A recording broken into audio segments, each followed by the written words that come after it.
Hey Roku TV users, having trouble with no sound on your Roku TV? I can assure you that these methods will fix your no sound issue, so try one by one, so bear at the end. Alright, let's start with the simplest solution first. Grab your Roku remote and press the home button to bring up the main menu. From there, scroll down to settings and hit OK. Next, scroll down to system, press OK again, and then scroll down to system restart. Hit OK and then select restart. This will restart your TV in just a couple of minutes. Don't worry, this is not a factory reset. Nothing will be deleted. It's just a simple restart to help clear out any bugs that might be causing the sound issue. Now, if that doesn't solve the problem, let's move on to another trick. First up, power cycle your TV. Turn off your Roku TV and wait for at least 20 seconds before turning it back on.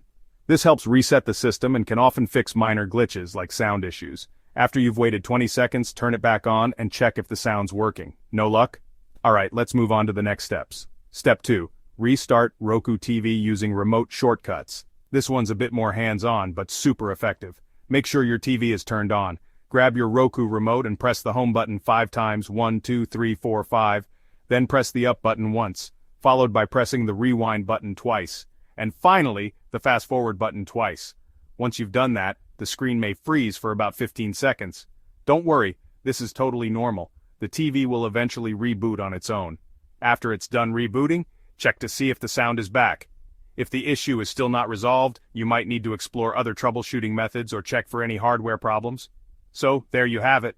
If you found this helpful, give the video a thumbs up and subscribe for more tech tips.